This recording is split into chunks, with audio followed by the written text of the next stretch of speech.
par ici mettre les mêmes caractéristiques et faire le bouton. Allez, je clique juste là, c'est déjà ce qu'on avait fait.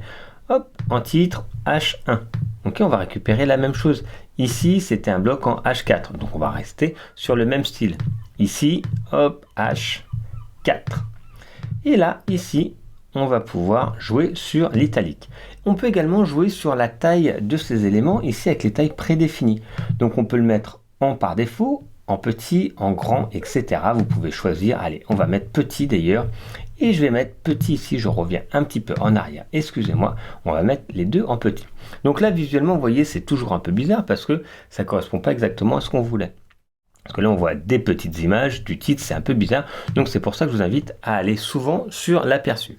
Je reclique entre les deux colonnes pour sélectionner l'ensemble du bloc colonne et toujours aligner au milieu. Comme ça, ça permet d'ajuster si besoin.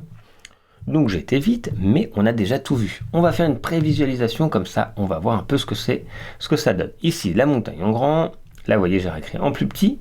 Et ici, vous voyez, là, la galerie apparaît. Comme je vous disais, ce n'est pas une galerie active. Je ne peux pas cliquer dessus, c'est plus un nuage d'images qui apparaissent. Ici, on va pouvoir rajouter un bouton et en fait, je vais réduire un petit peu la taille ici parce que j'aimerais bien que le bouton soit un peu plus intégré, sinon il va se retrouver un peu seul. Moi, j'aime bien quand c'est un peu plus aligné, donc je vais juste réduire la taille ici de ce titre-là. Il n'y a pas besoin qu'il soit aussi grand. Et également celui-là pour avoir une meilleure cohérence. Allez, je retourne dans ma création, je vais juste changer. Donc là, je vais passer en H2. Vous voyez, ça sera plus petit. Ici, en H2. Vous voyez, on peut faire des modifications après les visuels. Et je vais maintenant insérer un bloc bouton. Pour ça, je retourne ici, là dans la suite, dans la même colonne, je suis toujours dans ma colonne 2. Je clique sur le plus et je vais retrouver bouton. Vous allez le retrouver sinon dans les éléments. Ici, je vous rappelle, là, bouton mise en page des éléments. Ou moi, les plus utilisés ici. Donc par défaut, il a une couleur. On va pouvoir faire des modifications de ça. Allez, je vais écrire découvrir nos offres. Voilà. Moi, la couleur, ça ne me convient pas. Je vais dans la colonne de droite, je suis dans l'onglet des blocs, je vais pouvoir choisir une couleur. J'ai des couleurs qui sont proposées propres au thème, moi ça ne me convient pas. Couleur personnalisée. J'ai un bleu, je vais aller tout en haut, ici à droite, ici au niveau du bleu, si je veux.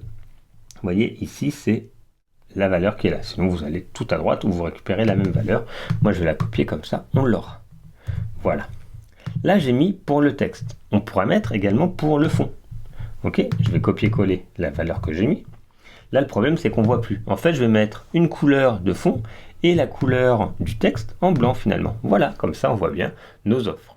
On peut également aller plus loin sur la forme. On peut avoir une forme rectangulaire ou avec des bords arrondis. On avait vu ça. Moi, je vais mettre des bords arrondis comme ceci. Voilà, j'ai réglé. Ici, j'ai créé mon bouton. Pour l'instant, je ne mets pas de lien. On peut bien sûr mettre un lien au bouton en cliquant ici. Pour l'instant, je ne mets pas de lien. On le verra plus tard. Je fais publier. Je vais voir le rendu.